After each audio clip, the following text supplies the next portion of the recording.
बच्चों आज हम लोग स्टार्ट कर रहे हैं लेक्चर 2। ठीक है। और जिन बच्चों ने लेक्चर 1 नहीं, अगर किसी ने देखा है लेक्चर 2 देख रहे हैं बच्चों, तो लेक्चर 1 को जरूर देखिएगा कि लेक्चर 1 में हमने चार्ज के बारे में कुछ बेसिक पॉइंट सीखे थे, क्योंकि वो बातें आपका चैप्टर में आगे क्या होंगी, यूज होंगी। चलिए आज की बात करते हैं। तो आज का हमारा पहला टॉपिक है बच्चों क्वांटाइजेशन ऑफ चार्ज। ये कल वाले टॉपिक जहां हमने टॉपिक एंड किया था उसके जस्ट नेक्स्ट टॉपिक है क्वांटाइजेशन ऑफ चार्ज। एक अच्छा टॉपिक है बच्चों। इस पे बेस्ड न्यूमेरिकल, मतलब न्यूमेरिकल में भी कंसेप्ट यूज होता है और बाकी थ्योरेटिकली भी कंसेप्ट पूछा जाता है। Quantization of charge. तो क्वांटाइजेशन ऑफ चार्ज का क्या मतलब होता है, तो उसके लिए हम एक डायग्राम से इस बात को समझते हैं बच्चों। ठीक है, पहले हम इसको एक डायग्राम के हेल्प से समझ लेते हैं और फिर हम इसकी एक प्रॉपर डेफिनेशन भी लिख लेंगे। ठीक है, डेफिनेशन में जाने से पहले उस बात को पहले क्लियर करते हैं डायग्राम के हेल्प से। ठीक है, तो मान लीजिए मेरे पास दो बॉडीज हैं। ठीक है, तो मान लीजिए मेरे पास क्या है, दो बॉडीज हैं। बॉडीज आप किसी भी शेप की बना सकते हो। चलिए मैं ऐसे दो शीट बना दे रहा हूं। बॉडी का शेप एंड साइज मैटर नहीं करता है। तो मान लेते हैं मेरे पास दो बॉडीज हैं, लाइक टू शीट्स। मैं इनको दो शीट जैसी मान लेता हूं। ठीक है, मान लीजिए एक बॉडी का नाम है ए और एक बॉडी का नाम है क्या, बी। ठीक है, और मान लीजिए ए बॉडी एक इलेक्ट्रॉन लूज करती है और वो लूजिंग इलेक्ट्रॉन बी पे ट्रांसफर हो जाता है। ठीक है ना, ए ने क्या किया, इलेक्ट्रॉन लूज किया और वो लूजिंग इलेक्ट्रॉन बी ने क्या कर लिया, गेन कर लिया। जैसे आपको याद है कल हमने पढ़ा था चार्जिंग बाय रबिंग। जैसे मान लो आपने ए से बी को रब किया, ठीक है, और हीट की वजह से, ठीक है, ए बॉडी से क्या हो गए, इलेक्ट्रॉन किस में ट्रांसफर हो गया, बी बॉडी में ट्रांसफर हो गया। तो इसके लिए आप पीछे वीडियो देख सकते हो, मैंने चार्जिंग बाय रबिंग में क्या एक्सप्लेन किया था। फिलहाल आप इस सिंपल वे में समझिए कि ए ने एक इलेक्ट्रॉन लूज किया, वो लूजिंग इलेक्ट्रॉन किसने गेन कर लिया, बी ने गेन कर लिया। तो अगर ए ने एक इलेक्ट्रॉन लूज किया तो ए पे कितना चार्ज आ गया बच्चों, प्लस ई, और बी पर कितना चार्ज आ गया, माइनस ई। ठीक है ना। ठीक, जो इलेक्ट्रॉन डेफिशिएंट हो जाएगा उस पर कितना चार्ज आएगा, जितने इलेक्ट्रॉन वो क्या करेगा, लूज करेगा। तो इसने एक इलेक्ट्रॉन लूज किया तो इसके पास कितना चार्ज गया, प्लस ई, और वो लूजिंग इलेक्ट्रॉन जो गेन कर लेगा वो बॉडी क्या हो जाएगी, नेगेटिवली चार्ज हो जाएगी, और उसके पास चार्ज कितना हो जाएगा, माइनस टाइम्स ई। ठीक है, और चलिए हमने कहा पहले एक इलेक्ट्रॉन, अब मान लीजिए ऐसे नहीं कि एक इलेक्ट्रॉन ट्रांसफर होगा। चलिए मैं एक पैकेट ऑफ इलेक्ट्रॉन मान लेता हूं ट्रांसफर हो गया। अब मान लीजिए मैं मान लेता हूं, चलिए हम मान लेते हैं 10 इलेक्ट्रॉन ट्रांसफर हो गए। अब मान लीजिए है ना, एक बार में 10 इलेक्ट्रॉन ट्रांसफर हो गए। अगर 10 इलेक्ट्रॉन ट्रांसफर होंगे तो ए पे कितना चार्ज आएगा, प्लस 10 ई, और बी पर कितना चार्ज आएगा, माइनस 10 ई। ठीक है, जो बॉडी इलेक्ट्रॉन को लूज करेगी उस पर पॉजिटिव चार्ज आएगा, जो लूजिंग इलेक्ट्रॉन को गेन करेगी बॉडी की वजह नेगेटिवली चार्ज आएगी, नेगेटिवली चार्ज आएगी। अब मान लीजिए अगर मैं ऐसे बोलता हूं, ठीक है, कि ए ने मान लीजिए 3/2 इलेक्ट्रॉन्स ए से कहां चले गए, बी में चले गए। अगर मैं बोलूं कि 3/2 इलेक्ट्रॉन्स ए से बी में चले गए, और अगर मैं ऐसे बोलूं कि 3/2 इलेक्ट्रॉन के ट्रांसफर होने से ए में कितना चार्ज आ गया, प्लस 3/2 ई, और बी में कितना चार्ज आ गया, माइनस 3/2 ई। ठीक है, तो जो लास्ट में जो मैंने लिखा थर्ड केस में बच्चों, तो क्या ये पॉसिबल है, क्या ये प्रैक्टिकली पॉसिबल है। ठीक है, तो ऐसा प्रैक्टिकली पॉसिबल नहीं है बच्चों। जैसे मैं बोल रहा हूं कि 3/2 इलेक्ट्रॉन्स ट्रांसफर हो गए, 3/2 का मतलब 1.5। ठीक है, तो क्या बच्चों हाफ इलेक्ट्रॉन एक बॉडी से दूसरी बॉडी में जाएगा, तो नहीं, ऐसा पॉसिबल नहीं है। या तो इलेक्ट्रॉन एक ही ट्रांसफर होगा, इलेक्ट्रॉन दो ही ट्रांसफर होंगे, या तीन ही ट्रांसफर होंगे। ठीक है, अगर मैं बोलूं कि 3/2 इलेक्ट्रॉन ट्रांसफर हो गए, 7/5 इलेक्ट्रॉन ट्रांसफर हो गए, 7.2 इलेक्ट्रॉन ट्रांसफर हो गए, तो ये पॉसिबल नहीं है। इलेक्ट्रॉन एक सिंगल एंटिटी है, तो या तो एक इलेक्ट्रॉन किसी बॉडी से दूसरी बॉडी में जाएगा, या दो जाएंगे, या तीन जाएंगे, या चार जाएंगे। ठीक है, मतलब जो नंबर में बोल रहा हूं कि इसमें इंटीजर में है। ठीक है, तो ये बात बच्चों गलत है। ठीक है, जो मैंने तीसरे केस में जो बात लिखी है वो गलत है। ठीक है, और इससे क्या कंक्लूजन निकलता है उसको समझते हैं। ये दोनों बातें आपकी सही है बच्चों।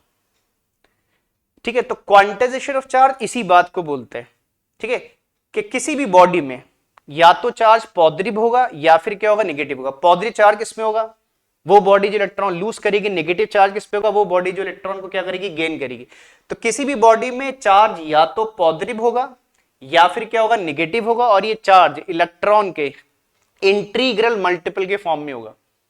मतलब इलेक्ट्रॉन इंटीजर में होंगे, या तो 1 2 3 4 5 10 1000 कितने भी हो सकते हैं, लेकिन इलेक्ट्रॉन फ्रैक्शन में ट्रांसफर नहीं होंगे बच्चों, ठीक है ना। तो चलिए इस बात को हम लिख देते हैं, इस डायग्राम को थोड़ा साइड कर लेते हैं बच्चों, ठीक है।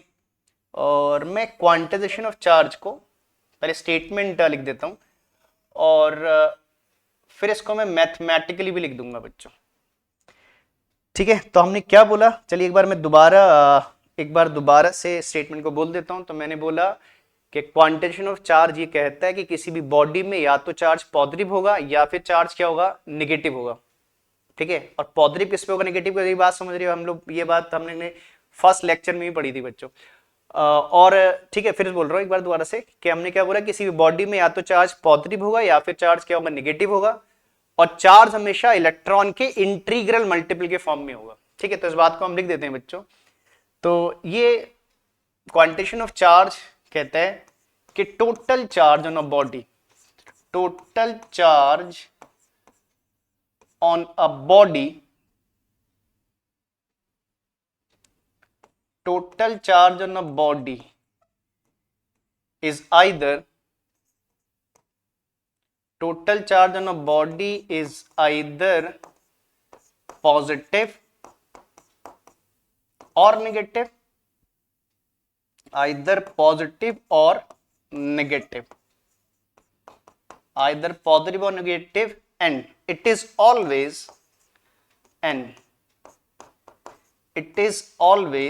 in the form of, and it is always in the form of integral multiple of, and it is always in the form of integral multiple, it is always in the form of integral multiple of charge on an electron, of charge on an electron। चलो इस बात को हम बच्चों mathematically भी लिख देते हैं, ठीक है। सो दैट इज, अगर आप इसको मैथमेटिकल वे में लिखो तो आप इसको ऐसे कह सकते हो बच्चों, that is Q is either positive or negative and it is always in the form of integral multiple of charge on an electron, ठीक है। अगर आपको स्टेटमेंट, ठीक है, अगर स्टेटमेंट याद नहीं होता है तो आप कुछ बच्चों को चीजों को मैथमेटिकली याद रखिए और उसको देखकर स्टेटमेंट बना सकते हो बच्चों। देखो जो मैंने स्टेटमेंट लिखा है वो बात यहां पर भी लिख रहे हैं हम लोग। क्या इसको अगर हम ऐसे पढ़ें तो क्या पढ़ेंगे कि total charge on a body is either positive or negative and it is always in the form of integral, जहां पर n क्या है, एक इंटीजर है बच्चों। तो integral multiple of charge on electron, where n क्या होगा बच्चों, इंटीजर होगा। बाकी देखो आपने कहते हैं ना इंटीजर पॉजिटिव नेगेटिव इंटीजर भी होते हैं, लेकिन आपने प्लस माइनस आगे से लिखा है तो फिर आपको प्लस माइनस की जरूरत नहीं लिखने की।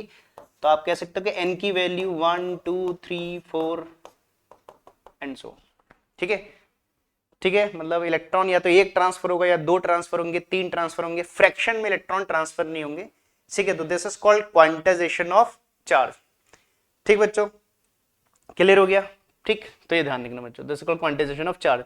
ये आपको बहुत से, अभी हम न्यूमेरिकल आगे डिस्कस करेंगे जब चैप्टर के, तो ये कंसेप्ट आपको बहुत से क्वेश्चन में दिखेगा, ठीक है। चलो बच्चों,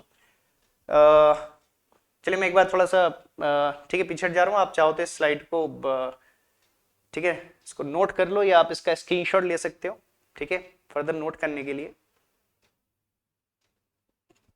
ठीक है। चलिए बच्चों अब आगे बढ़ते हैं।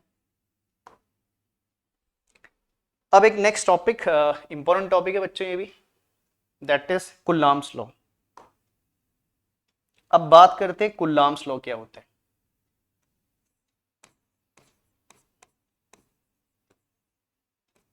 कुलाम्स लॉ,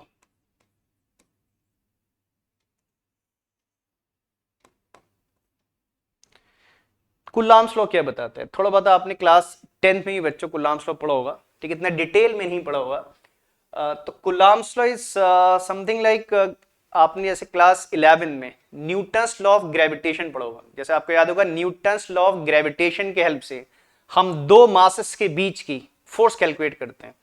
तो इसी तरीके से कूलाम्स ने एक फॉर्मूला दिया जिसके हेल्प से हम दो चार्ज के बीच की इलेक्ट्रोस्टैटिक फोर्स क्या कर सकते हैं, कैलकुलेट कर सकते हैं। ठीक है, तो कूलाम्स ने क्या कहा, इसके लिए एक डायग्राम समझ लेते हैं बच्चों। एक डायग्राम से थोड़ा सा मैं स्टेटमेंट भी बोलता हूं, उससे पहले एक डायग्राम समझ लीजिएगा। ठीक है, चलिए एक डायग्राम में समझते हैं। तो मान लीजिए मेरे पास दो चार्ज है। ठीक है, क्या बोला मैंने कि कूलाम्स लॉ के हेल्प से हम दो चार्ज के बीच की क्या कैलकुलेट करेंगे बच्चों, फोर्स कैलकुलेट कर सकते हैं। मान लीजिए एक चार्ज है Q1 और एक चार्ज है क्या, Q2, और इनके बीच के डिस्टेंस क्या है, R, इनके बीच की क्या है, डिस्टेंस है। तो कूलाम्स ने क्या कहा, कूलाम्स कहते हैं, मैं एक जनरल वे में बोल रहा हूं बच्चों इसको। ठीक है, तो कूलाम्स कहते हैं कि whenever two charges are separated by some distance they exert a force on each other. फिर बोल रहा हूं, क्या बोला मैंने कि whenever two charges are separated by some distance they exert a force on each other which may be attractive और repulsive. ठीक है, फोर्स अट्रैक्टिव भी हो सकती है, रिपल्सिव भी हो सकती है, डिपेंड करता है चार्ज का नेचर के। जैसे आप लोग जानते हो, ठीक है, जैसे कल हमने स्टार्टिंग में जब चार्ज पढ़ा था तो स्टार्टिंग में ये बात आई भी थी बच्चों कि अगर क्या है सेम नेचर के चार्ज होंगे तो सेम नेचर के चार्ज के बीच में कैसी फोर्स होगी, रिपल्सिव फोर्स होगी। सेम नेचर मतलब प्लस प्लस होंगे या दोनों चार्ज माइनस माइनस होंगे तो इनके बीच में रिपल्शन होगा। लेकिन अगर चार्ज अपोजिट नेचर के होंगे, मींस एक चार्ज प्लस और एक चार्ज माइनस होगा तो इनके बीच में क्या होगी, फोर्स अट्रैक्टिव नेचर की होगी। ठीक है, तो मैं एक बार दोबारा स्टार्टिंग से बोल रहा हूं जो बोल रहा था। तो इन्होंने क्या बोला कि whenever two charges are separated by some distance they exert a force on each other which may be attractive or repulsive and this force depends on some factors। Factor क्या क्या होते हैं, ठीक है, इन जनरल तीन factor होते हैं बच्चों, वो मैं अभी लिखूंगा मैथमेटिकली। तो ये बात आपको क्या क्या फैक्टर पे फोर्स डिपेंड करती है वो आपको क्लियर हो जाएगी। ठीक है, तो मान लेते हैं, ठीक है, तो हमने इस डायग्राम में मान लिया कि दो चार्ज है Q1 Q2। मैंने अभी चार्ज का नेचर नहीं लिखा है बच्चों। आप तीन पॉसिबिलिटी है, तो दोनों चार्ज पॉजिटिव होंगे या दोनों चार्ज नेगेटिव होंगे, इसमें से कोई एक चार्ज पॉजिटिव और एक चार्ज नेगेटिव भी हो सकता है। ठीक है, और डिस्टेंस में लार्ज में स्मॉल। ठीक है, तो मान लेते हैं, तो मैं थोड़ा लिख देता हूं बच्चों। चलिए इस डायग्राम में थोड़ा सा सॉरी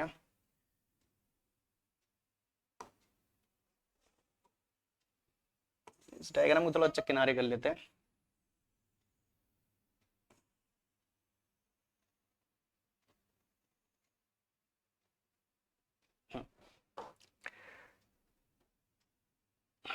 तो मान लेते कि let two charges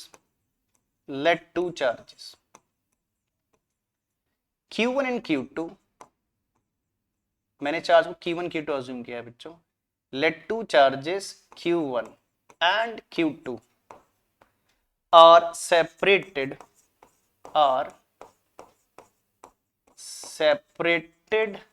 by distance r, then ठीक है, तो हमने डायग्राम में कहा कि डायग्राम में भी दिख रहा है बच्चों कि हमने माना कि दो चार्ज हैं Q1 Q2 और इनके बीच के डिस्टेंस r है। अगर ऐसा आपने अज्यूम किया है, then according to Coulomb's law, then Coulomb's क्या कहते हैं, then according to Coulomb's law, अगर इस डायग्राम में हम कूलाम्स लॉ अप्लाई कर दें, then according to Coulomb's law force between them, then according to Coulomb's law force between them depends on following factors, depends on following factors। और factor क्या क्या होते हैं, चलिए हम फैक्टर की बात करते हैं बच्चों। ठीक है, तो हमने मान लिया कि दो चार्ज हैं Q1 Q2 और इनके बीच के डिस्टेंस r है। ठीक है, अगर ऐसा एक अरेंजमेंट है तो कूलाम्स कहते हैं कि इनके बीच में एक फोर्स लगेगी विच मे अट्रैक्टिव विच मे रिपल्सिव, और ये फोर्स किन्हीं फैक्टर पे डिपेंड करती है। फैक्टर क्या क्या होते हैं बच्चों, पहला फैक्टर है जो फोर्स होती है। ठीक है, अभी हमें इसकी स्केलर फॉर्म लिख रहे हैं, वेक्टर फॉर्म नहीं लिख रहे बच्चों। पहला फैक्टर है कि जो फोर्स होती है वो इन दो चार्जेस के प्रोडक्ट के डायरेक्टली क्या होती है, प्रोपोर्शन होती है।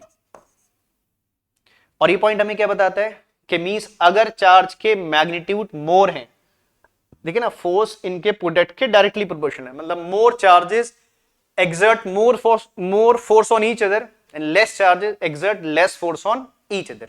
ठीक है, तो पहला फैक्टर ये। दूसरा फैक्टर है बच्चों,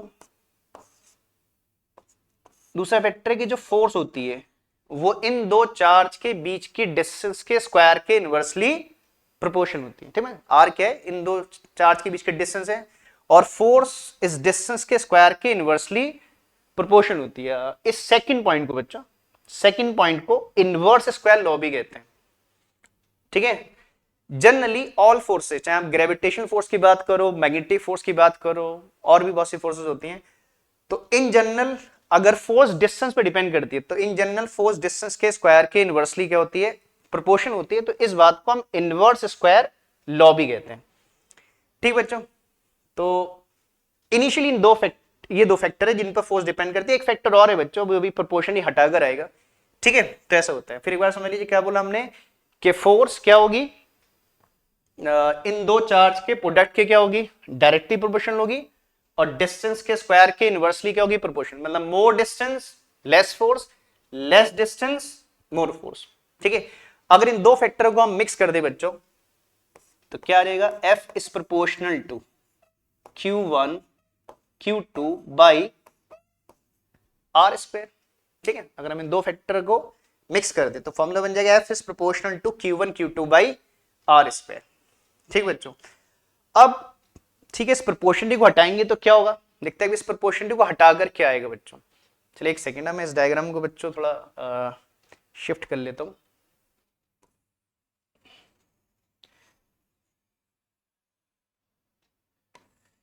डायग्राम को इधर ले आते हैं बच्चों।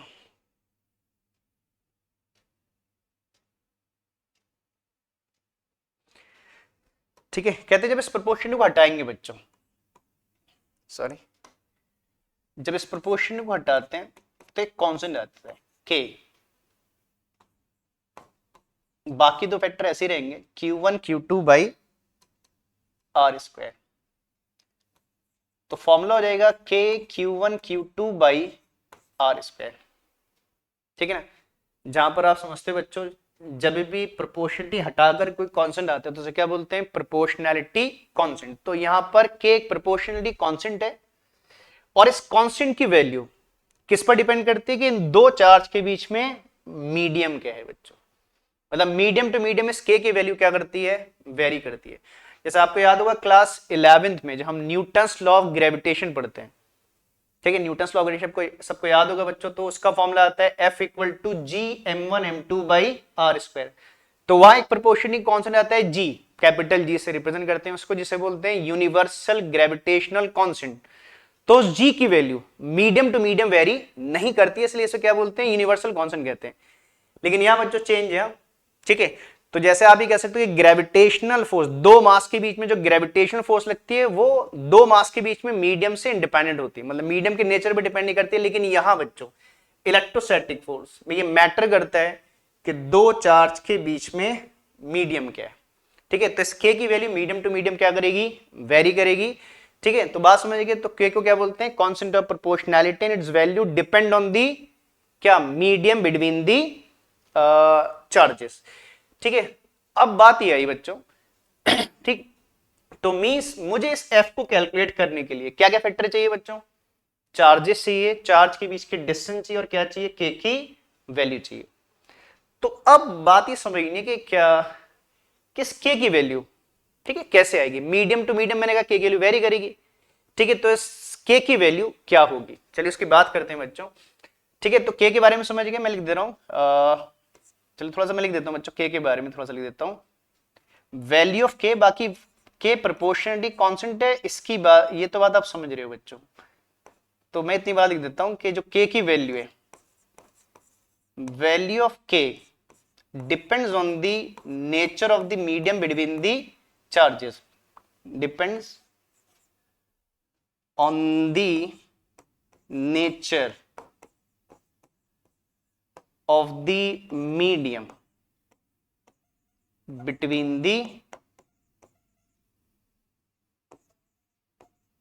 charges।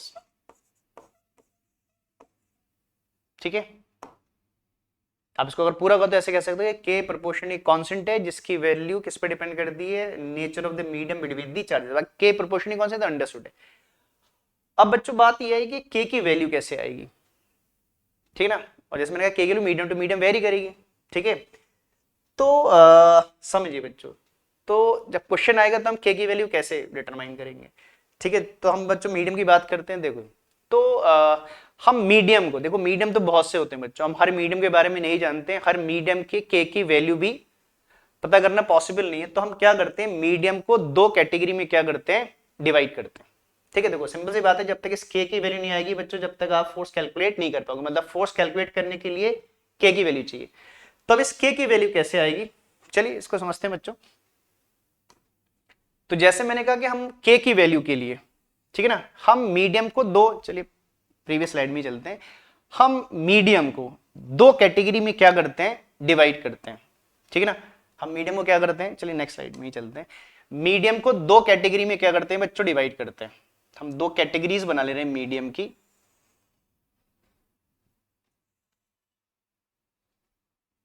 एक होता है free space, free space. Free space का क्या मतलब होता है बच्चों, समझना। जब हम बोलते हैं कि दो चार्ज के बीच में फ्री स्पेस है, तो फ्री स्पेस में दो लोग आते हैं, एयर या फिर क्या, वैक्यूम, ठीक है। जब हम फ्री स्पेस की बात करें तो किसकी बात हो रही है, एयर या वैक्यूम की बात हो रही है। बाकी इन दो के अलावा जितने भी मीडियम, चाहे मैं वाटर बोलूं, चाहे मैं कोई ऑयल बोलूं या ग्लास बोलूं, जो भी मैं नाम लूं मटेरियल का, तो सब किसके अंदर आ जाएंगे बच्चों, ठीक है ना, अदर के अंदर आ जाएंगे। मतलब हमारे लिए हम मीडियम को दो तरीके से देखते हैं, ठीक है। या तो हम मानते हैं कि दो चार्ज के बीच में क्या होगा, कोई मतलब फ्री स्पेस होगा या कोई अदर मीडियम होगा। तो हमने जितने भी अदर, मतलब इन दो को छोड़कर बाकी जितने भी क्या है मीडियम है, वो सब किसके अंदर आ जाएंगे, अदर। तो हम दो ही बातें बोलेंगे कि या तो दो चार्ज के बीच में फ्री स्पेस होगा या कोई अदर मीडियम होगा, ठीक है। बात, मेरी बात समझ रहे हैं बच्चों। तो हम जो भी, जैसे मैं सपोज कुछ ही बोलूं, वाटर बोलूं तो इसमें आ जाएगा, ठीक है। मैं कोई ऑयल बोलूं इसमें आ जाएगा, मैं बोलूं दो चार्ज के बीच में ग्लास मीडियम है, इसमें आ जाएगा, एक्सेट्रा। जितने भी लोग होंगे, मतलब इन दो को छोड़कर जो भी नाम है, ठीक है, ए टू जेड, वो सब किसके अंदर आ जाएंगे, अदर मीडियम के अंदर आ जाएंगे। तो मींस अब हमने ये समझना है, ठीक है बच्चों। जैसे हमने कहा, देखो प्रीवियस स्लाइड में आगे बच्चों, तो हमने देखो ये पता करना है कि इस के की वैल्यू फ्री स्पेस के लिए क्या होगी और इस के की वैल्यू अदर मीडियम के लिए क्या होगी, ठीक है। तो हम दो बातें बोलेंगे, फ्री स्पेस जिसमें एयर वैक्यूम आ गया, और फिर क्या, अदर मीडियम। चलो बच्चों आप समझते हैं कि फ्री स्पेस के लिए के की वैल्यू क्या होती है, ठीक है। समझना बच्चों, कहते हैं फॉर फ्री स्पेस। अगर हम फ्री स्पेस की बात कर रहे हैं, फ्री स्पेस का मतलब मैंने बता दिया एयर या vacuum. For free space, for free space, और एक से फॉर एयर और vacuum, sorry, for free space. अगर हम फ्री स्पेस की बात कर रहे हैं तो फ्री स्पेस के लिए जो प्रोपोर्शनलिटी कांस्टेंट के है, इस के की वैल्यू क्या होगी। तो फ्री स्पेस के लिए के की वैल्यू होती है बच्चों, बड़ी इंपॉर्टेंट बात है, ध्यान से समझना, ये होता है 1/4 एप्सिलॉन नॉट। क्या कहते हैं, एयर या वैक्यूम के लिए फ्री स्पेस बोल लीजिए, के की वैल्यू प्रोपोर्शनलिटी कांस्टेंट जो के हमने पीछे लिखा अभी, ठीक है, उस के की वैल्यू फ्री स्पेस के लिए क्या होती है, 1/4 एप्सिलॉन नॉट, है ना, 1/4 एप्सिलॉन। तो इस साइन को क्या बोलते हैं, एप्सिलॉन नॉट। अब इसका नाम क्या होता है, ठीक है, अब सुनिए। चलिए, तो जैसे हमने कहा, देखो के, देखिए आपको फोर्स निकालने के लिए के चाहिए और के के लिए ये वैल्यू चाहिए। इसमें देखो आप 4, ठीक है, एक नंबर है, इसके लिए जानते हो, पाई 3.14 या 22 बाई का वैल्यू होती है 7, इसके लिए जानते हो। आपको किसकी वैल्यू चाहिए, एप्सिलॉन नॉट की वैल्यू चाहिए। देखो जब आपको एप्सिलॉन नॉट की वैल्यू मिलेगी तो फिर क्या आएगा, के की वैल्यू आएगी, के की वैल्यू आएगी तो फोर्स आएगी। अच्छा, अब इसे एप्सिलॉन नॉट बोलते हैं, साइन को एप्सिलॉन नॉट बोलते हैं। वैसे इसका नाम क्या होता है, इसे बोलते हैं बच्चे एप्सिलॉन नॉट, या इसे बोलते हैं, दो तरीके से बोलते हैं इसे बोलते हैं एब्सोल्यूट परमिटिविटी।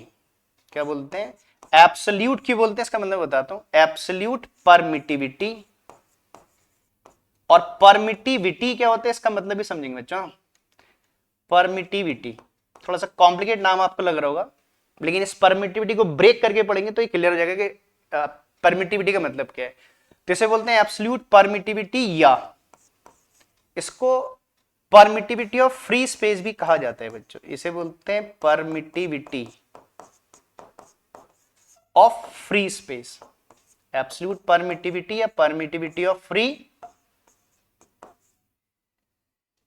स्पेस, ठीक है ना। तो अब फिर एक बात आ गई, देखो ये नाम है परमिटिविटी। अब इसका क्या मतलब है परमिट, थोड़ा कॉम्प्लिकेटेड सा नाम लग रहा है। और इसको एब्सोल्यूट क्यों बोल रहे हैं, एक्चुअली जिसकी वैल्यू फिक्स्ड है, ठीक है ना, मतलब एप्सिलॉन नॉट की वैल्यू फ्री स्पेस के लिए फिक्स्ड होगी। मतलब ये देखो जिसकी वैल्यू फिक्स होती है उसे क्या बोलते हैं एब्सोल्यूट, मतलब इसकी वैल्यू चेंज नहीं होगी, ठीक है। और इसे परमिटिविटी ऑफ फ्री स्पेस भी कहते हैं। लेकिन अब जैसे मैंने कहा कि परमिटिविटी, इसमें टर्म आ रही है परमिटिविटी, तो परमिटिविटी थोड़ी सी एक टर्म आपको कॉम्प्लिकेटेड सी लग रही होगी कि ये क्या मतलब है परमिटिविटी, ठीक है ना। तो यहां परमिटिविटी का मतलब क्या है जो समझो, मैं इसकी डेफिनेशन भी अभी नीचे लिख दूंगा। तो एक्चुअली परमिटिविटी दो टर्म को ऐड करके एक सिंगल टर्म बनाई गई है। इस परमिटिविटी को अगर ब्रेक करके पढ़े तो इसका मतलब है परमिशन प्लस एबिलिटी। परमिटिविटी को ब्रेक करे तो इसका मतलब क्या है, परमिशन प्लस एबिलिटी को मिक्स करके क्या बनता है परमिटिविटी। अब आप बोलोगे इसका क्या मतलब है, परमिशन प्लस एबिलिटी, ठीक है। परमिटिविटी का मतलब है परमिशन प्लस एबिलिटी। तो इस परमिशन और एबिलिटी का क्या मतलब है, तो बच्चों ठीक है एक बात समझिए, कहते हैं ऐसा ना, देखो बच्चों जब परमिशन की बात आ रही है तो परमिशन में दो लोग होते हैं।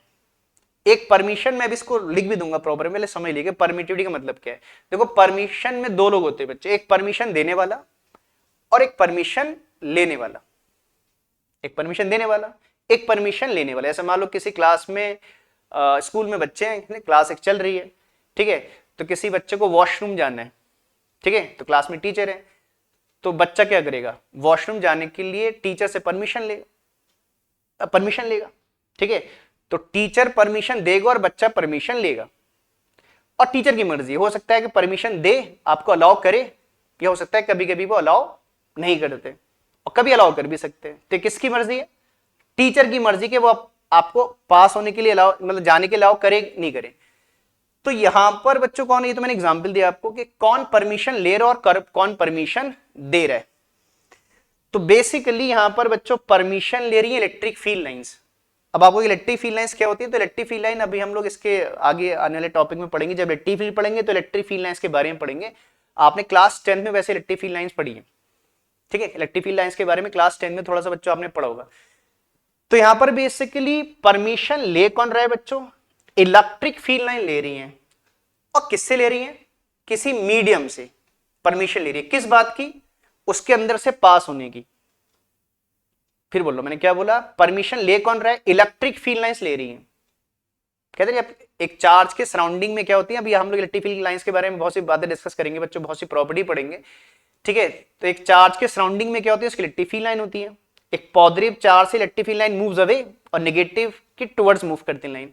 तो मान लीजिए एक पॉजिटिव चार्ज है और उस पॉजिटिव चार्ज से इलेक्ट्रिक फील्ड लाइन निकल रही है, और वो इलेक्ट्रिक फील्ड लाइन किसी मीडियम में फैल रही है, ठीक है ना।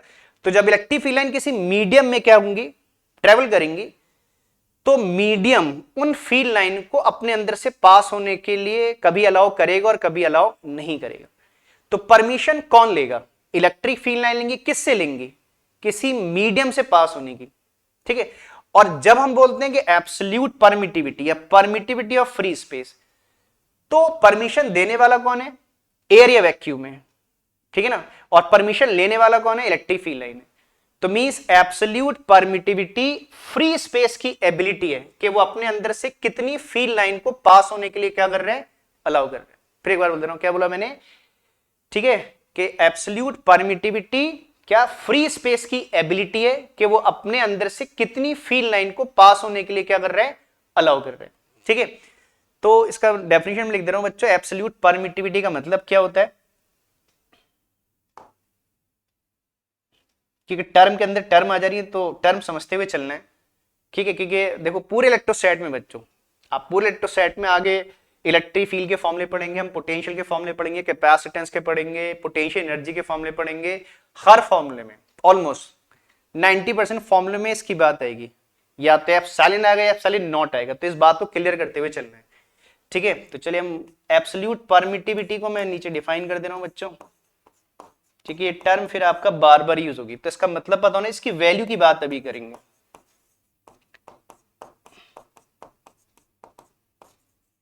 तो absolute permittivity,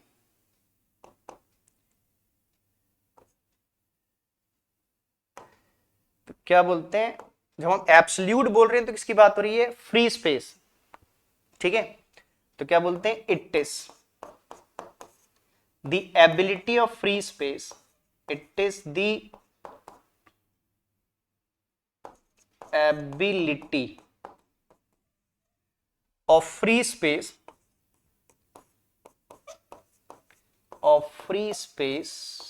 to allow the number of electric field lines, to allow the number of electric field lines to pass through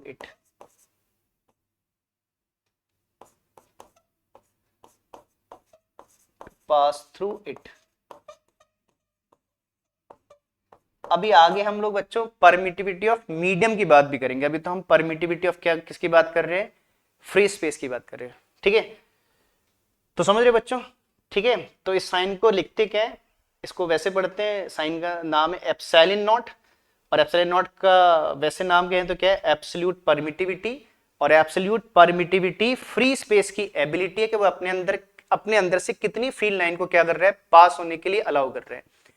और ठीक है, बात समझ रहे हैं, ठीक है। चलिए बात करते हैं कि इसकी वैल्यू क्या होती है, क्योंकि जब आपको इसकी वैल्यू मिलेगी तब के की वैल्यू आएगी। तो इसकी न्यूमेरिक वैल्यू की बात करें तो एप्सिलॉन नॉट की न्यूमेरिक वैल्यू होती है बच्चों 8.85 10⁻⁻12, 8.85 10⁻⁻12। अब कोई आपसे बोले कि ठीक है इसकी यूनिट क्या होती है, इसकी यूनिट क्या होती है, ठीक है। तो यूनिट को ऐसे डायरेक्टली नहीं याद करने बच्चों, ठीक है, याद करोगे किसी दिन भूल जाओगे। तो यूनिट को बनाने के तरीका सीखो, देखो, ठीक है, ध्यान देना। अगर मुझे इसकी यूनिट लिखनी तो कहां जाऊंगा, देखो मैं आ जाता हूं। देखिए आप देख रहे हो कि एप्सिलॉन नॉट और के एक दूसरे के क्या है, रेसिप्रोकल है। भाई 4 पाई की यूनिट तो होती नहीं बच्चों, तो इसका अंदर एप्सिलॉन नॉट की यूनिट के रेसिप्रोकल होगी, एप्सिलॉन नॉट की यूनिट होगी वो के की यूनिट का रेसिप्रोकल होगा। अब के की यूनिट क्या होगी, तो उसके लिए हम प्रीवियस स्लाइड में चलते हैं बच्चों। देखो यहां से आप के की यूनिट बना सकते हो बच्चों ना, ठीक है। मैं प्रीवियस स्लाइड में वापस आ गया। अगर आप यहाँ के की यूनिट बनाओगे तो क्या आएगी, अगर मैं के की यूनिट लिखूं बच्चों क्या आएगी, देखो क्रॉस मल्टीप्लाई कर लो, क्या आ जाएगा, न्यूटन इंटू मीटर स्क्वायर, ठीक है ना भाई, आर स्क्वायर, सॉरी, ठीक बच्चों। अगर मैं के की यूनिट बनाना चाहता हूं तो आर स्क्वायर को क्या करूंगा, 4 से क्रॉस मल्टीप्लाई कर दूंगा, तो के की यूनिट क्या बन जाएगी, न्यूटन इंटू मीटर स्क्वायर पर कूलम स्क्वायर। तो के की यूनिट आपकी आ रहेगी, के की यूनिट की भी आपको आगे जरूरत पड़ेगी बच्चों, ये हो जाएगी के की यूनिट हो जाएगी न्यूटन मीटर स्क्वायर पर कूलम स्क्वायर, ठीक है ना। और हमने कहा एप्सिलॉन नॉट के का रेसिप्रोकल है, एप्सिलॉन नॉट के का क्या रेसिप्रोकल है, तो एप्सिलॉन नॉट की यूनिट क्या हो रहेगी, कूलम स्क्वायर पर न्यूटन पर मीटर स्क्वायर। तो यहां आ जाते हैं बच्चों वापस ना, तो इसकी यूनिट क्या हो रहेगी, कूलम स्क्वायर पर न्यूटन पर मीटर स्क्वायर,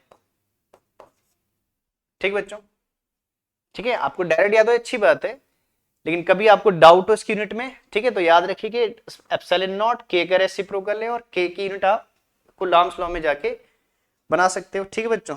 तो ठीक, तो एप्सिलॉन नॉट की न्यूमेरिक वैल्यू याद रखिएगा, इसका यूज बार बार आपका होगा, ठीक है। तो इस वैल्यू को आपने याद रखना है, किसी क्वेश्चन में देने की अच्छी बात है, लेकिन आपने इसको याद रखना है, ठीक बच्चों। तो एप्सिलॉन नॉट का मतलब आप समझ गए कि इसका डेफिनेशन परमिटिविटी का मतलब क्या होता है, इसकी न्यूमेरिक वैल्यू क्या होती है, और इसको एब्सोल्यूट क्यों कह रहे थे, देखो इसकी वैल्यू फिक्स्ड है बच्चों, और मीडियम टू मीडियम अभी एप्सिलॉन आएगा तो उसकी वैल्यू वेरी करेगी, ठीक है।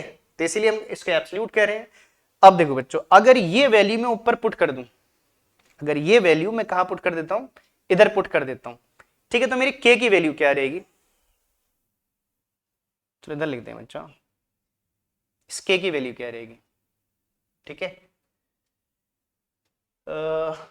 चलो इस के की वैल्यू यहीं पर लिख देते हैं बच्चों, कहीं पर ये जो के था, ये चलिए मैं स्टेबल को नीचे कर देता हूं,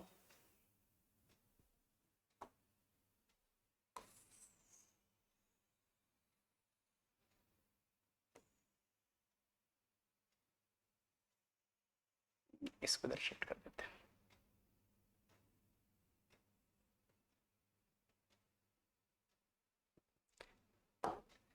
ठीक बच्चों, अब मैं इस के की वैल्यू उधर लिख रहा हूं बच्चों, ठीक है। अब मुझे देखो एप्सिलॉन नॉट की वैल्यू मिल गई, 4 पाई की वैल्यू मैं जानता हूं, तो इस के की वैल्यू एयर के लिए मिल गई हमको ना बच्चों, ठीक है। कितना रहेगा देखो, 1/4 पाई की वैल्यू जानते हो कितना हो जाता है, 3.14 इंटू, ठीक है, एप्सिलॉन नॉट की वैल्यू कितनी है,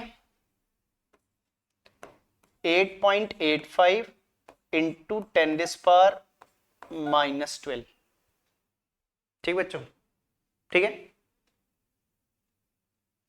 चलो मैं थोड़ा सा रब करके लिखता हूँ दोबारा से बच्चों, थोड़ा किनारे पे आ रहा है, इधर से लिख देता हूँ, हो सकता है आपको किनारे पे ना दिखे। चलो दोबारा लिखते हैं बच्चों, के की वैल्यू हमने कहा कि कितनी रहेगी, ठीक है, इस वैल्यू को लिख रहा हूँ बच्चों उधर, ये हो जाएगा 1/4 पाई, तो पाई के लिए आप जानते हो बच्चों 22/7 भी ले सकते हैं या 3.14, और एप्सिलॉन नॉट की वैल्यू कितनी आ गई, 8.85 10⁻⁻ कितना -12, ठीक है, समझ रहे, 8 है बच्चों, सॉरी हाँ, थोड़ा सा स्पेस की कमी हो रही है एक्चुअली। ठीक बच्चों, अगर आप इसे सॉल्व करोगे कंप्लीट, आप चेक कर लेना, तो ये आएगा 9 इंटू 10⁻⁹, और के की यूनिट क्या हो जाएगी, तो इसका रेसिप्रोकल बच्चों, देखो हमने एप्सिलॉन नॉट के लिए के को रेसिप्रोकल किया था, अब के लिए एप्सिलॉन नॉट को रेसिप्रोकल कर देते हैं, तो क्या रहेगा, न्यूटन पर metre square, sorry newton metre square पर कूलम, तो इसकी यूनिट हो जाएगी न्यूटन मीटर स्क्वायर पर कूलम स्क्वायर, समझ रहे बच्चों। तो देखिए, तो हमको फ्री स्पेस के लिए, ठीक है, प्रोपोर्शनली कांस्टेंट के की वैल्यू मिल गई, बात समझ रहे हैं। तो देखिए, अब कुलाम्स लॉ को हम एफ इन एयर लिख सकते हैं, देखिए देयरफॉर अगर दो चार्ज के बीच में एयर है बच्चों, तो हमारा कुलाम्स लॉ का फॉर्मूला क्या आ गया, देखो ये आ जाएगा 1/4 pi epsilon not, F A का अंदर समझ रहे हो बच्चों, ए का मतलब है किससे, एयर लिख रहा हूं, या आप इसे फ्री स्पेस कह सकते हो, जब दो चार्ज के बीच में एयर एयर वैक्यूम, या उसे आप कंबाइनली फ्री स्पेस कह सकते हो। तो अब हमें फॉर्मूला मिल गया, फिर आपका कितना हो जाएगा, ठीक है, तो जब एयर होगी दो चार्ज के बीच में, तो हम इसको क्या लिखेंगे, एप्सिलॉन नॉट लिखेंगे बच्चों, और बाकी product of charge upon distance का स्क्वायर हो जाएगा, ठीक बच्चों। तो ध्यान दीजिएगा कि अगर दो चार्ज के बीच में क्या है, फ्री स्पेस मींस एयर या वैक्यूम है, ठीक है, तो कुलाम्स लॉ का फॉर्मूला ही हो जाएगा बच्चों, क्या, 1/4 पाई एप्सिलॉन नॉट, जिसकी वैल्यू कितनी होती है 9 × 10⁹ Q1 Q2 by r square, बाकी चार्ज इन डिस्टेंस आपको देंगे, ठीक है बच्चों, बात समझ रहे हैं। ठीक है, तो ये तो बात होगी कि अगर दो चार्ज के बीच में एयर है, तब हमारा फॉर्मूला ही लगाएंगे। और एक बात ध्यान देना, न्यूमेरिकल में, ठीक है, न्यूमेरिकल में अगर किसी मीडियम की बात ना करें, तो अब मान के चलना कि बच्चों अंडरस्टूड है कि इसकी बात हो रही है, जब तक मतलब किसी और मतलब मीडियम की बात ना करें, तो आपने फ्री स्पेस मान के चलने हैं, फिर आपने के की वैल्यू 1/4 पाई एप्सिलॉन नॉट लिखनी है, और वैल्यू 9 × 10⁹ लिखनी है, ठीक है। मीडियम की बात होगी तो वो बोलेंगे बच्चों, अपने मन से कोई मीडियम नहीं मानना है ना। चलिए ये तो बात हो गई, चलिए हमने के कूलाम्स लॉ हमने लिख दिया जब दो चार्ज के बीच में एयर है। चलिए बात करते हैं कि अगर दो चार्ज के बीच में क्या हो जाए, कोई मीडियम हो जाए, कहते फॉर एनी अदर मीडियम, मतलब अदर देन एयर और vacuum, for any other medium. चलिए तो बात हमने कर ली कि फ्री स्पेस के केस में तो फॉर्मूला लगा देंगे फॉर एनी अदर मीडियम, लेकिन अगर मान लीजिए कहीं पर मीडियम की बात आ गई, जैसे उसने बोल दिया कि दो चार्ज को हमने वाटर में इमर्ज कर दिया, तो बताइए फोर्स क्या हो जाएगी, या मैं तो व्हाट एग्जाम्पल ले रहा हूँ, और कोई आपका मीडियम भी हो सकता है। चलिए खैर, मैं किसी मीडियम का नाम नहीं लिख रहा हूँ बच्चों, मैंने इन जनरल लिखा है फॉर एनी अदर मीडियम। तो मीडियम टू मीडियम किसकी वैल्यू बदलेगी बच्चों? ना चार्ज बदलेंगे ना डिस्टेंस बदलेगी, वैल्यू बदलेगी के की। ठीक है, तो हमने समझा कि किसी अदर मीडियम के लिए के की वैल्यू क्या होगी, तो ध्यान देना बच्चों। तो फॉर एनी अदर मीडियम जो प्रोपोर्शनली कांस्टेंट के था, अब उसकी वैल्यू को हम लिखते हैं 1/4 पाई एप्सिलॉन। ठीक बच्चों, देखो डिफरेंस कहां पर है। जब मैंने लिखा फॉर फ्री स्पेस तो हमने लिखा के को 1/4 पाई एप्सिलॉन नॉट, और अब हमने क्या लिखा? एप्सिलॉन। और उस एप्सिलॉन नॉट को हमने क्या बोला? Permittivity of free space. ठीक है ना। अब हम इसे क्या बोलेंगे? परमिटिविटी ऑफ मीडियम, क्योंकि हम फ्री स्पेस नहीं मीडियम की बात कर रहे हैं। ठीक है, तो इस एप्सिलॉन नॉट, एप्सिलॉन को क्या बोलेंगे बच्चों? उससे क्या बोलते हैं? उसे बोल देते हैं एप्सिलॉन नॉट, इससे क्या बोलते हैं? एप्सिलॉन। और इस एप्सिलॉन को वैसे कैसे पढ़ते हैं? तो एप्सिलॉन का मतलब होता है परमिटिविटी ऑफ मीडियम, इसे बोलते हैं बच्चों परमिटिविटी ऑफ मीडियम। ठीक है, जैसे उससे हमने बोला था परमिटिविटी ऑफ फ्री स्पेस, तो हम इसे बोल रहे हैं परमिटिविटी ऑफ मीडियम। और मैं किसी मीडियम का नाम नहीं ले रहा हूं, तो कोई भी मीडियम हो सकता है अदर देन एयर और वैक्यूम। ठीक है, तो इसे बोलते हैं परमिटिविटी ऑफ मीडियम। और अगर आपसे कोई बोले कि परमिटिविटी ऑफ मीडियम का क्या मतलब है, तो अभी मैंने परमिटिविटी ऑफ फ्री स्पेस लिखा था बच्चों। ठीक है, तो थोड़ा सा चेंज है। वहां पर हमने बोला कि परमिशन कौन ले रहा था? इलेक्ट्रिक फील्ड लाइंस ले रही थी, और परमिशन दे कौन रहा था उनको पास होने की? अपने अंदर से फ्री स्पेस। अब फ्री स्पेस की जगह पर क्या आ गया है? मीडियम आ गया है। मतलब आप कौन परमिशन दे रहे हैं इलेक्ट्रिक फील्ड लाइन को अपने अंदर से पास होने के लिए? कोई मीडियम है। तो इसको आप ऐसे कह सकते हो, क्या बोलेंगे कि it is the ability of a medium to allow the number of electric field line to pass through it. ठीक है ना, कि कोई मीडियम अपने अंदर से, कोई भी मीडियम अपने अंदर से जितनी इलेक्ट्रिक फील्ड लाइन को पास होने के लिए अलाउ कर रहा है, उसकी एबिलिटी को क्या बोलते हैं? उसकी permittivity, means permission plus ability.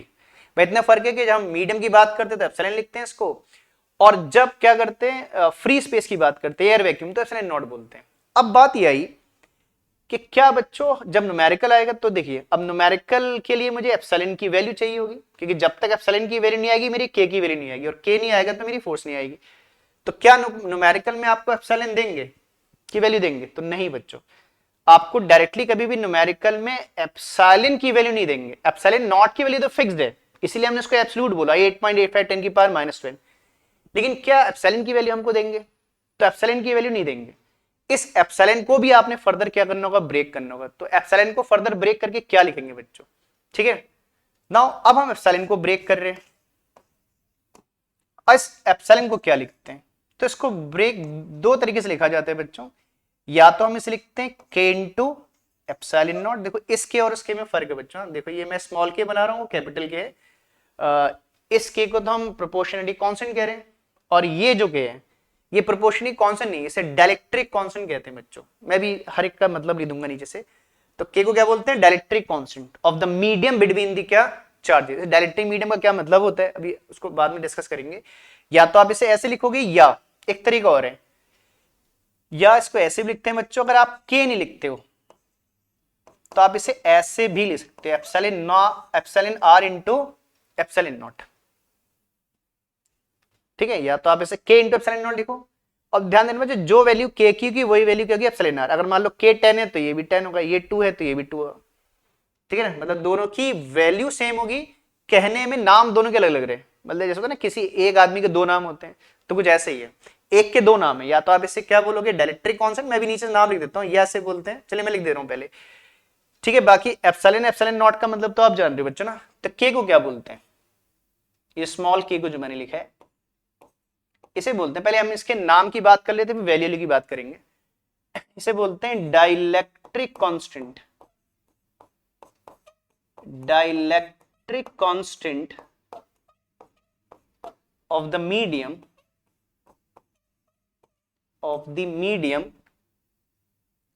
between the charges. Dielectric constant of the medium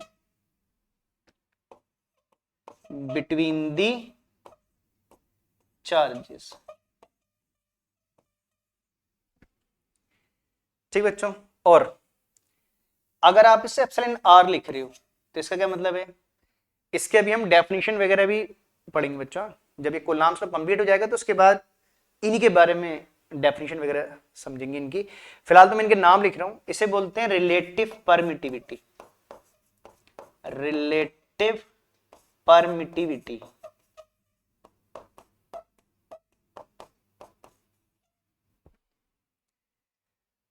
अब रिलेटिव परमिटिविटी का मतलब क्या होता है, ठीक है। तो अभी पहले बच्चों ये टॉपिक कंप्लीट हो जाए कूलम्ब्स लॉ, तो मैंने कहा मैं इन दोनों की डेफिनेशन आपको लिखाऊंगा। अभी मैं बहुत सी बातें नहीं बोल रहा हूँ, फिर ठीक बहुत चीजें मिक्सअप हो जाएंगी। इसे बोलते हैं basically permittivity of medium with respect to free space.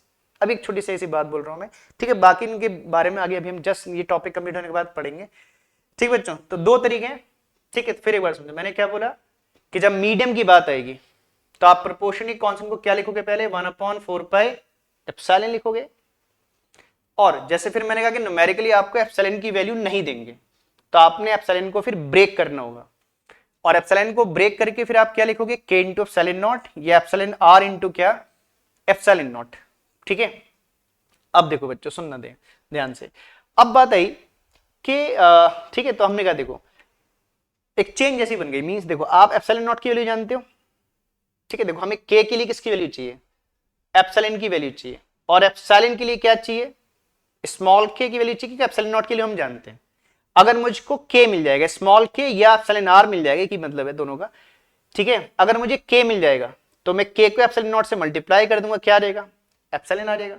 और ये एप्सिलॉन की वैल्यू यहां पुट कर दूंगा क्योंकि 4 पाई की वैल्यू मैं जानता हूं, तो किसकी वैल्यू आ जाएगी, k की वैल्यू आ जाएगी। अब मैं वैल्यू लिख नहीं पा रहा हूं, क्यों, क्योंकि अभी मुझे मीडियम के बारे में नहीं पता है। जिस मीडियम की बात न्यूमेरिकल में करेंगे उस मीडियम का आपको k बताएंगे बच्चों। k की हेडेक आपकी नहीं है।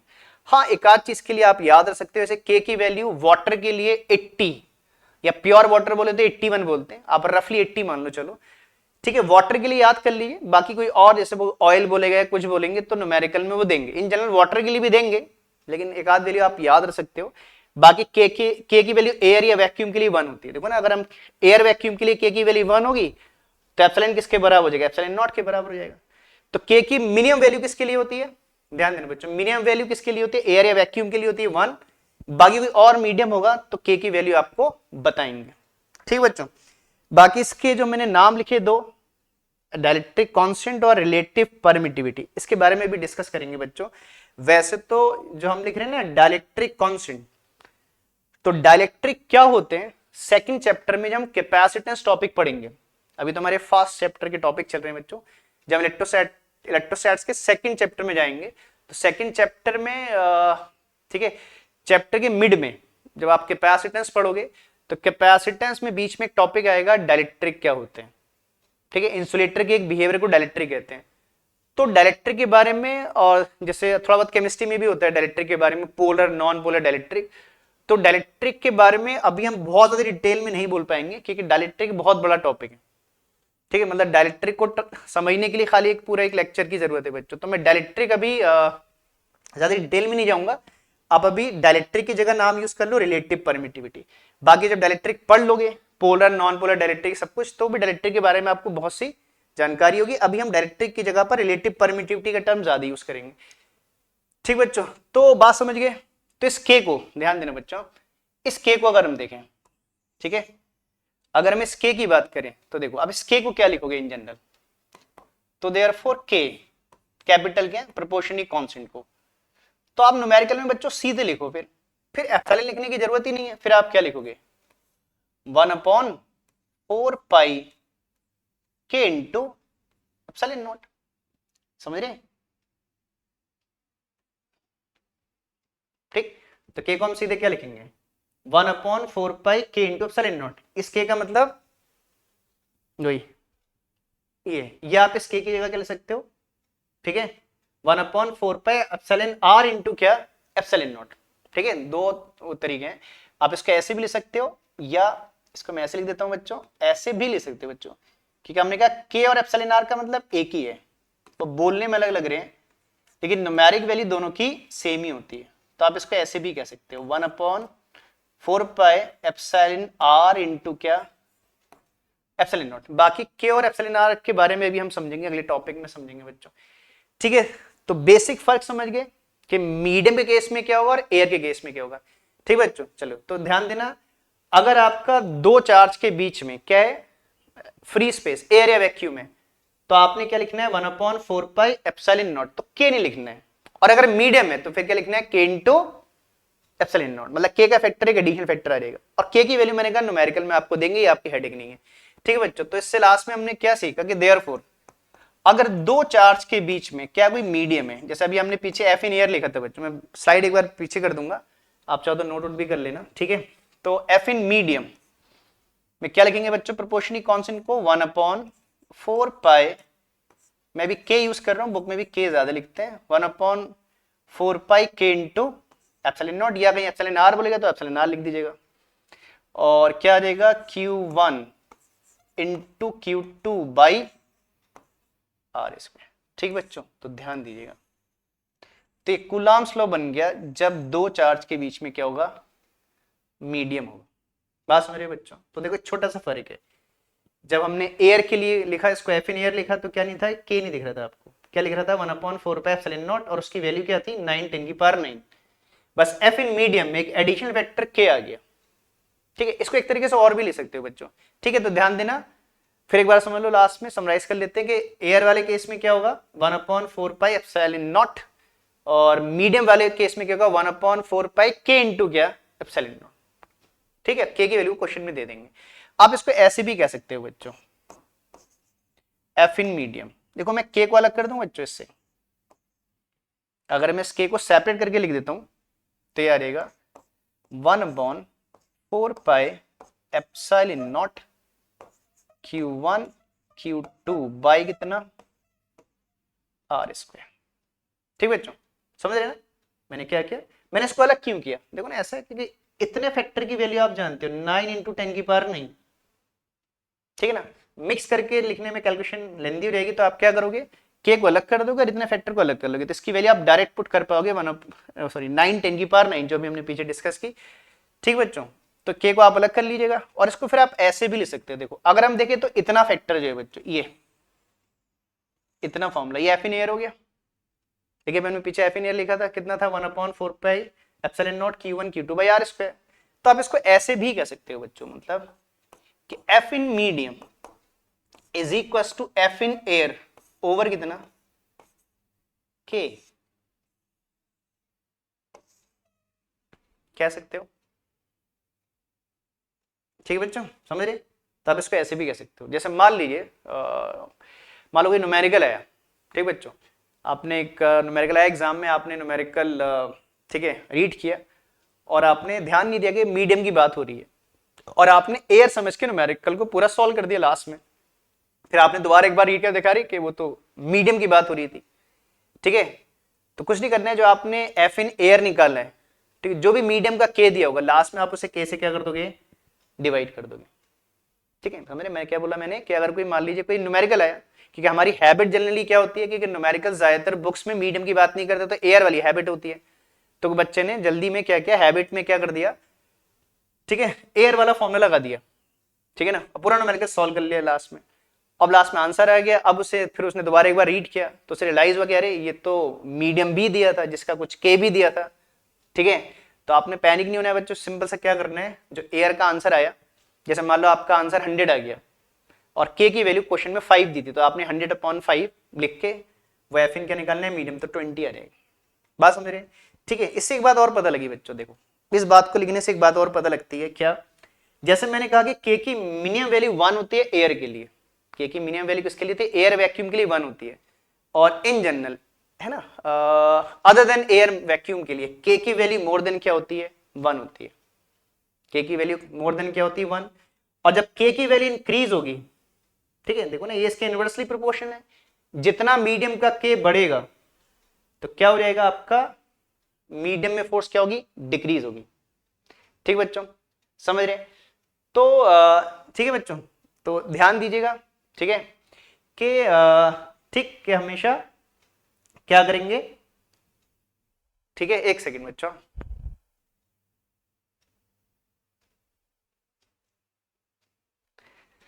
हाँ, तो ठीक है, तो इसका मतलब क्या है कि हमेशा कोई आपसे पूछे कि फोर्स किस मीडियम में क्या होगी, मैक्सिमम होगी, तो फोर्स बच्चों एयर के केस में क्या होगी, मैक्सिमम होगी। और जब भी कोई मीडियम आएगा तो फोर्स मीडियम में क्या हो जाएगी, डिक्रीज हो जाएगी। ठीक बच्चों, तो F in medium is less than F in air, ये भी कह सकते हो बच्चों। बात समझ रहे हैं? ठीक है बच्चों, समझ रहे हैं? ठीक, तो कुलाम्स लॉ में ये बात है बच्चों। ठीक है, मेन बात है मीडियम वाली, मतलब न्यूमेरिकल आया तो मीडियम के बारे में समझना। ठीक है, समझ रहे बच्चों? तो this is called Coulomb's law. ठीक है बच्चों, चलो जल्दी से एक छोटी सी एक बात और कर लेते हैं, अब समझना बच्चों। ठीक है, जैसे हमने कहा कि रिलेटिव परमिटिविटी और डाइलेक्ट्रिक कांस्टेंट क्या होता है, तो डाइलेक्ट्रिक कांस्टेंट या इसे रिलेटिव परमिटिविटी बोल रहे हैं बच्चों, रिलेटिव परमिटिविटी।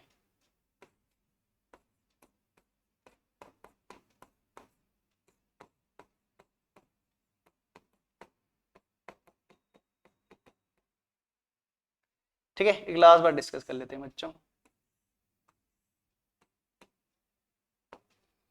ठीक है, तो इसको मैं डिफाइन करने से पहले न्यूमेरिकली लिख रहा हूं बच्चों। देखो, रिलेटिव परमिटिविटी एप्सिलॉन आर, ये हमने बोला इसको क्या लिखते हैं, के, डाइलेक्ट्रिक कांस्टेंट भी कहते हैं इसको।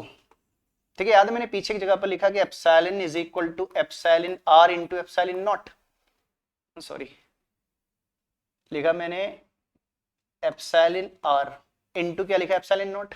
ठीक बच्चों, तो एप्सिलॉन आर को आप क्या ले सकते हैं, एप्सिलॉन अपॉन एप्सिलॉन नॉट। एक तो आप इस तरीके से कह सकते हो इसको। ठीक बच्चों, या अभी आपने देखा कि मैंने एक जगह पर पीछे लिखा कि F in medium is equal to F in air over क्या, के।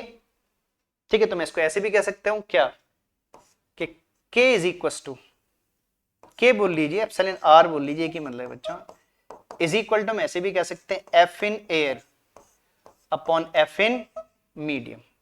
ठीक है, जल्दी से इस बात को डिस्कस कर लेते हैं बच्चों, तो समझना।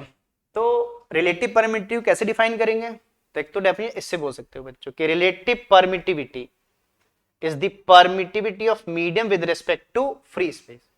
मींस अगर हम किसी मीडियम की परमिटिविटी को क्या कर रहे हैं, फ्री स्पेस से कंपेयर करें, तो दैट इज कॉल्ड क्या, रिलेटिव परमिटिविटी। ठीक है, medium with respect to free space.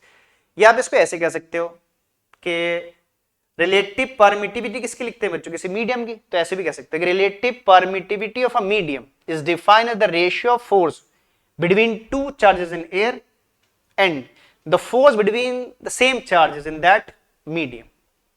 ठीक है, मतलब आपने किसी मीडियम की रिलेटिव परमिटिविटी निकालनी है, तो क्या करिए, दो चार्ज लीजिए, पहले इन दो चार्ज के बीच की फोर्स निकाल लीजिए एयर में, और फिर जिस मीडियम के आपने रिलेटिव परमिटिविटी निकालनी है उन चार्ज को उस मीडियम में डाल दीजिए, और उन मीडियम में उन चार्ज के बीच की फोर्स निकाल लीजिए, और फिर इन दो फोर्स का रेशियो निकाल लीजिए, तो उन दो फोर्स के रेशियो से आपको क्या मिल जाएगा, के, या क्या मिल जाएगा, एप्सिलॉन आर। ठीक है ना, तो आप इसको ऐसे कह सकते हो। इन शॉर्ट का होता है आसान तरीका ये है कि permittivity of medium with respect to free space. ठीक बच्चों, तो आज के लेक्चर में हमने क्या क्या सीखा, एक तो क्वांटाइजेशन ऑफ चार्ज, और ये टॉपिक किस पे बेस्ड थे आपके बच्चों, कुलाम्स लॉ पे बेस्ड थे। ठीक है, तो ठीक बच्चों, तो आज के चलो इस लेक्चर को यहीं खत्म करते हैं। अगले लेक्चर में हम लोग डिस्कस करेंगे electric field, electric field lines